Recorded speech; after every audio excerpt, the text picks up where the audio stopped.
The lights of the television studio blazed down on the stage, capturing every glance, every twitch, every word that threatened to shatter the fragile calm. Across the table sat two figures, both carrying names heavy with history, but only one, ready to defend it with truth. Before the cameras could even settle, the villain struck first. With a smirk sharpened by arrogance, Chelsea Clinton leaned forward and let loose a remark so brazen that the room seemed to freeze. "Your kind will never understand what real legacy means." For a moment, silence clung to the air. The audience's collective breath caught, unsure if they had misheard, or if someone so deeply tied to power had truly uttered such a line. But no correction came. Her smile only widened, feeding off the tension, feeding off the unspoken insult that cut deeper than any political jab. The cameras panned, catching the flicker of disbelief in the eyes of the hero, JD Vance, his face not shaken but carved with a quiet fire. His calm was not weakness. It was storm-contained, waiting for its moment. And in that silence, the weight of her words was not just an attack on him, but on every immigrant who had fought to carve out dignity in a nation that promised freedom, yet delivered tests at every turn. The murmurs began, low at first, rippling through the studio. Social. Feeds exploded within seconds, the phrase spreading like wildfire, twisting into hashtags that burned across timelines. Some in the audience shifted uneasily. Others whispered in disbelief, and millions at home leaned closer to their screens. What came next would not be a mere rebuttal. It would be the spark of a showdown that no one watching could ever forget. The insult did not hang in isolation. It carried the weight of decades in which voices like hers, polished and protected by wealth, had dismissed the struggles of those who had to fight for every inch of belonging. Chelsea Clinton's words echoed, the old guard's belief that legacy was not earned through sacrifice or service, but inherited like an heirloom locked away from the reach of outsiders. And in that moment, it was clear. This was not just about one exchange on one stage. It was about what kind of America the nation was willing to accept. For millions watching at home, the tension stirred something personal. Children of immigrants remembered the sting of being told they would never be enough. Workers who had built lives brick by brick felt the slight against their blood and sweat. To them, this confrontation was more than political theater. It was a collision of two Americas. One, insulated and entitled, pointing to ancestry as proof of worth. The other, forged in struggle, demanding recognition through dignity and resilience. The cameras captured every flicker of reaction. Some audience members nodded uneasily, unsure whether to cheer or recoil. Others leaned forward, sensing that they were witnessing the beginning of a historic moment. Social media feeds split open. Posts carried fury, pride, disbelief. Threads dissecting every syllable, demanding accountability. Headlines were already being drafted in newsrooms across the country, preparing for the firestorm that was inevitable. This was not the kind of slight that could be brushed away. Chelsea Clinton had spoken the very language that divided America. And JD Vance, steady and composed, carried the responsibility of answering not only for himself but for millions who shared his story. His response would be measured against the hopes of every viewer who had been dismissed or disrespected in the same way. The stakes had shifted beyond a political feud. This had become a test of identity, a clash over the definition of legacy itself. Would America continue to reward entitlement? Or would it finally recognize the voices of those who had fought to be seen? The answer was coming, and what happened next would change everything. Chelsea Clinton had always lived under the glow of a name that carried automatic recognition, a name that opened doors before she even had to knock. From childhood, her life was scripted by privilege, her path lined with opportunities that others could only dream of.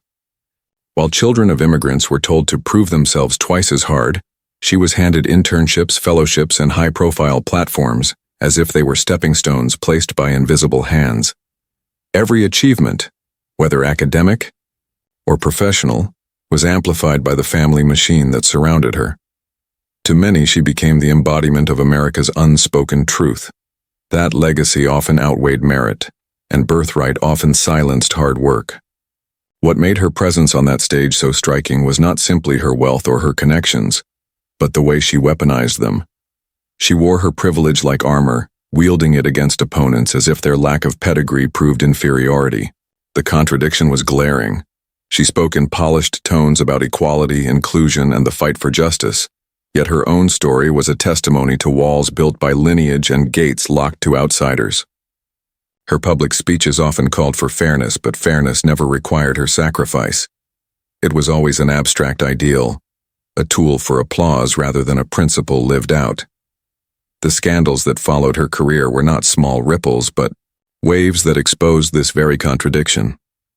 From board memberships that paid millions for little visible work, to projects marketed as humanitarian but fueled by elite circles, her actions raised questions she never seemed willing to answer. Critics accused her of being the polished face of an empire that never stopped accumulating power and wealth, even under the banner of social progress. The figure who lectured others about responsibility was herself shielded from it, guarded by networks of influence that ensured accountability was always out of reach. And yet Chelsea rarely displayed humility in the face of critique. Instead, she leaned harder into the arrogance that had come to define her presence. Her tone toward opponents often carried a subtle disdain, as if disagreement itself revealed ignorance. The moment she dismissed JD Vance with her cutting line, she was not just undermining him, she was reaffirming the hierarchy she had always lived by, one that placed legacy above lived struggle, heritage above earned identity. To the audience, this contradiction was impossible to ignore. The woman who spoke of justice embodied entitlement. The advocate for equality sat atop privilege she never acknowledged. And as her words replayed across screens, it became clear that she had not merely attacked JD Vance, she had exposed herself. Her downfall was being written not by her critics, but by her own arrogance, her own blind reliance on a legacy that no longer carried unquestioned authority. What no one could have predicted was how swiftly that legacy would begin to unravel, and how one carefully measured response would turn her words into the very rope that tightened around her reputation.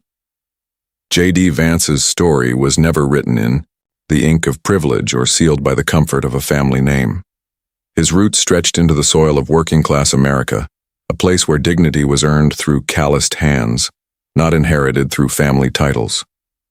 Born into a life that offered no guarantees, he carried the weight of poverty, instability, and the quiet shame of being underestimated. The path he walked was not paved by wealth but carved by resilience, the kind of resilience only those who have had to fight for a place in this country truly understand. Raised by a mother who wrestled with addiction and a family torn by struggle, JD learned early what it meant to survive in the margins of American life. He leaned on the strength of a grandmother who taught him that survival was not enough, that he would need to rise, to fight, to claw his way toward something better. Every step forward demanded sacrifice, and every success carried the shadow of battles still raging behind closed doors. His was not the polished childhood of inherited power, but the raw, unfiltered experience of millions who are told the American dream exists while watching it slip through their fingers. Education became his weapon, but not without bruises along the way. While others were handed internships through connections, JD had to prove himself in classrooms where professors often looked past him. He studied late into the night, balancing jobs that barely paid the bills, surrounded by doubts that he did not belong. But it was precisely in that crucible of skepticism that he sharpened his resolve. He knew he was not just studying for himself. He was carrying with him the invisible weight of children from broken homes, immigrants fighting to be seen, and families told they would never measure up. His journey into public service did not spring from ambition, but from necessity. He understood the voices silenced by systems that preferred to glorify the powerful. He understood what it meant to be dismissed, to be told implicitly that your story does not count, and that understanding made him dangerous to those like Chelsea Clinton, who thrived on legacy untested by hardship. JD's story was not about privilege, but about transformation. It was the story of a man who had stood on both sides of the American promise, the side where hope is fragile and the side where justice demands courage. He had lived the struggle of those who have been ignored, and because of that he carried their strength with him. It was precisely this lived experience that prepared him for what lay ahead. He was not standing on that stage for himself alone, but for every voice that had been dismissed with the same arrogance Chelsea had displayed. And as the cameras lingered on his steady gaze, the audience knew. When he finally spoke, his words would not just answer an insult, they would echo as the voice of millions who had been waiting for their story to be heard. The silence that followed Chelsea's insult did not last long. It cracked open with murmurs from the audience, a restless wave of disbelief that she had dared to weaponize legacy in a nation still struggling to define what legacy truly means. And instead of retreating, she pressed forward, her voice sharp, her tone dripping with condescension. "You can dress up working-class struggle however you like," she sneered, "but it will never be the same as carrying the responsibility of a family that has shaped this country for generations." The words stung, not just at JD, but at every viewer who recognized the arrogance embedded in them. Her argument was no longer about policy, no longer about debate. It was about bloodlines, about walls built to keep certain people out of the American story. The air in the studio tightened, the tension so heavy it felt like the stage itself was leaning toward collapse. JD did not flinch. His stillness became its own kind of defiance, his calm a mirror to her unraveling. While Chelsea's voice rose, with each sentence betraying her desperation to dominate, his eyes held steady, unshaken. He waited, letting her pile insult upon insult, each one exposing the cracks in her composure. Viewers online began to sense it. She was not controlling the stage. She was losing it. Her voice, once rehearsed and polished, now wavered with the force of her own arrogance. "Do not mistake silence for weakness," JD finally replied, his words deliberate, his tone measured. The room seemed to hold its breath, caught between her fury and his restraint. He spoke with the weight of lived truth, not inherited privilege, and the contrast grew sharper with every exchange. She jabbed, he countered with steadiness. She lashed out, he leaned into dignity. And in that duel of tones, the balance began to shift. For the audience, the tension became unbearable. Every insult Chelsea delivered seemed to carve deeper into her own credibility, while every calm response from JD lifted him higher in the eyes of those watching. On social media, live reactions painted the moment in real time. Memes of her fuming face, clips of his unwavering presence, captions that asked who really looked like the leader on that stage. By the time her voice cracked under the pressure of her own fury, it was clear to everyone that the escalation had reached a breaking point.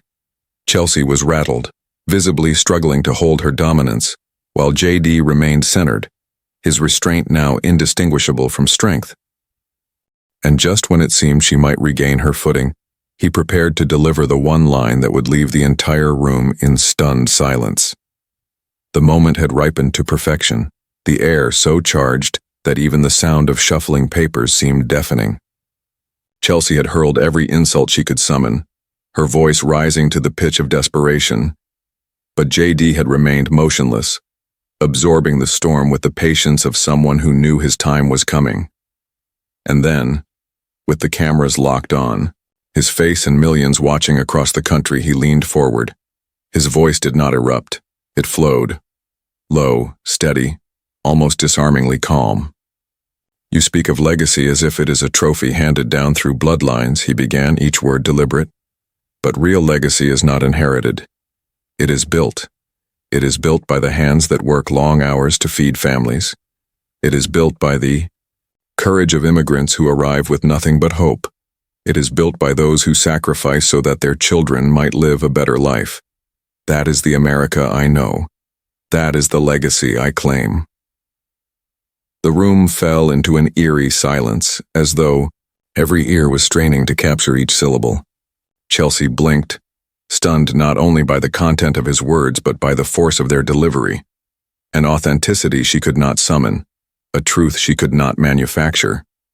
The contrast between her polished arrogance and his lived honesty was now painfully visible. And then came the turn, the line that would etch itself into headlines, replayed endlessly on news segments and social feeds. JD locked eyes with her and said, "If your legacy is measured by the millions of dollars handed to you without struggle, then keep it. I will take the legacy of every forgotten American who was told they did not belong, because their story is the real story of this nation. Gasps erupted from the crowd.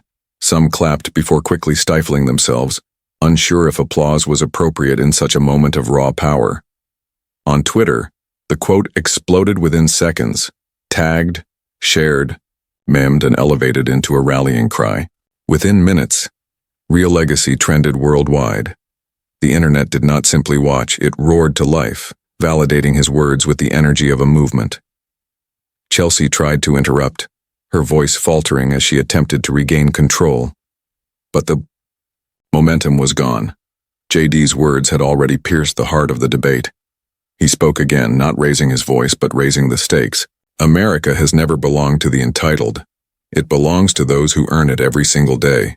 And if you cannot understand that, then you do not understand the country you claim to speak for. By now, even the moderators seemed frozen, unwilling to cut into the moment that was unfolding like history in real time. The villain, once armored in her arrogance, now sat exposed, her defenses crumbling not under attack, but under the weight of contrast. Her smirk had disappeared, replaced with the tightness of someone realizing the narrative had slipped from her grasp. JD Vance did not need to shout. He did not need to trade insult for insult. His strength was his restraint, his weapon was his story, and in that instant he had turned what began as a personal slight into a universal declaration. The battle was no longer about two figures on a stage. It was about who America would choose to be. And as the camera zoomed in on Chelsea's unsettled expression, the audience knew that the tide had shifted irrevocably. What followed would not just ripple through the studio, it would send shockwaves across the nation. The silence after JD's counterattack was almost unbearable, as though the entire room was holding its breath. Chelsea shifted in her chair, the composure she had so carefully constructed cracking around the edges. For the first time, her eyes darted nervously, searching for an anchor, a line to pull her back into control. But the control was gone. JD had stolen it, not with bluster, but with truth that cut deeper than any insult. The moderators finally cleared their throats, trying to regain order, but the audience no longer looked at them. Every gaze was fixed on JD. Even those who had walked in ready to dismiss him now sat straighter, their skepticism melting under the undeniable weight of what they had just heard. The cameras shifted to Chelsea, but she avoided them. Her face, usually a mask of confidence, betrayed something she had never shown the public before: vulnerability. Within minutes, the ripple moved beyond the studio walls. Newsrooms scrambled. Headlines were written and rewritten in frantic bursts. Vance turns tables with one line. Chelsea left, speechless after brutal clapback. Legacy. Debate sparks nationwide firestorm. Producers barked orders, pulling clips for instant replay. Social media feeds lit up like wildfire, each post adding fuel to the blaze. Hashtags piled on top of one another, each more viral than the last. Hashtag Real Legacy. Hashtag America Belongs to Us. Hashtag Mic Drop Moment. At coffee shops, in taxis, in university halls, the line was repeated again and again. If your legacy is measured by the millions of dollars handed to you without struggle, then keep it. I will take the legacy of every forgotten American. People spoke it with pride, as if it had been their own. It resonated because it was not just a retort. It was a mirror reflecting the quiet dignity of lives that rarely made headlines. Meanwhile, Chelsea's team rushed behind the scenes, phones pressed to their ears, strategists typing furiously. Damage control had begun. They drafted talking points, planned counter-narratives, anything to soften the blow. But no matter how quickly they moved, they were already behind. The story had escaped their hands out into the digital wild where it could no longer be contained. JD, on the other hand, sat quietly, his demeanor unchanged. He did not gloat. He did not flash a smile of victory. He simply looked like a man who had said what needed to be said. That quiet dignity only amplified the impact, contrasting sharply with the spin and panic swirling on Chelsea's side.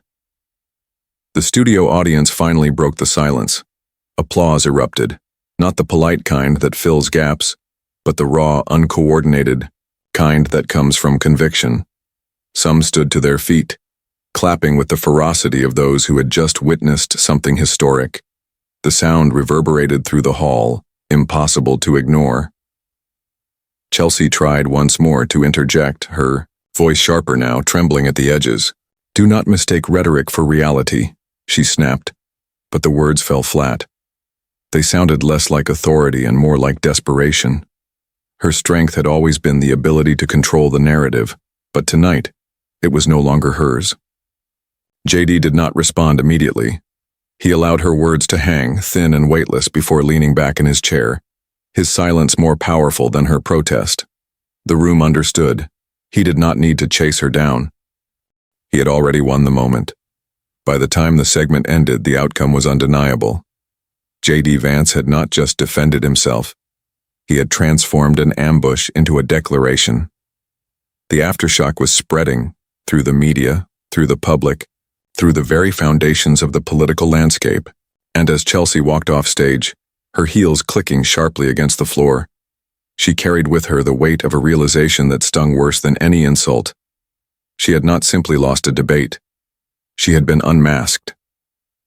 In the quiet that followed, the televised chaos, JD Vance's words began to echo far beyond the studio walls. They resonated in homes where families had labored silently, where immigrants had fought to be recognized, and where children had been told they did not belong. His message was simple yet profound. Legacy is not inherited, it is earned. Dignity is not granted by birthright, it is built through courage, sacrifice, and perseverance. And in that truth, millions found validation for the struggles they had long endured in silence. Chelsea Clinton's arrogance, once a shield, had become her undoing. Her belief that legacy could intimidate or silence those without pedigree was exposed as hollow. The moment revealed a deeper lesson. No amount of wealth or lineage could overpower the strength of lived experience. Real authority, the kind that inspires respect rather than fear, comes from action, resilience, and integrity. Across social media, the response was not just viral, it was visceral. Posts poured in from teachers, doctors, immigrants, and students, each claiming JD's words as their own. "Finally, someone said it," read one tweet. "This is the America we believe in," said another. His message was not merely a rebuttal, it became a mirror reflecting the pride of millions whose contributions are often overlooked. In the IATA aftermath, it became clear that the stage was not just a platform for political sparring, but a space for moral reckoning. JD's composure, his refusal to succumb to petty attacks, had elevated the discourse. The audience saw that true leadership is measured not by who can dominate a room, but by who can embody principles larger than personal ego. As the screen faded to commercials and analysts debated what had just unfolded, the lesson lingered. The strength of America is in its people, the hardworking, the hopeful, the unseen. Legacy is not measured in titles, money, or inherited influence. It is measured in the lives touched, the barriers overcome, and the courage to speak truth to power. And in that quiet reflection, viewers understood that they too could claim a place in the narrative. They could embody the values of integrity and perseverance, proving that dignity, earned and shared, remains the truest measure of a life well lived. The story had shifted, and in that shift, hope had been restored. As the broadcast drew to a close, the camera lingered on JD Vance, his calm gaze a stark contrast to the storm that had just passed. The confrontation was over, but the impact had only begun. Viewers were left with more than a headline or a viral clip. They were given a story that mirrored their own struggles, triumphs, and unspoken truths. This was not just a debate won. It was a moment that validated the voices of those often dismissed, ignored, or underestimated. The lesson was clear. Courage and integrity outshine entitlement and arrogance, and every individual who fights for their place in the world carries the weight of real legacy. It was a call to recognize that true influence comes not from inherited power, but from action, empathy, and resilience. As the credits rolled, viewers were invited to take part, not merely as spectators, but as participants in a movement of accountability and dignity. Subscribe to join a community that values truth over prestige, share the story to amplify voices that matter, and carry forward the message that America belongs to those who earn it, defend it, and never stop striving for it. The debate had ended, but the ripple effects would continue, and in every home, every timeline, and every conversation sparked by this moment, the audience understood. The fight for dignity, equality, and real legacy was far from over, and they were now part of it.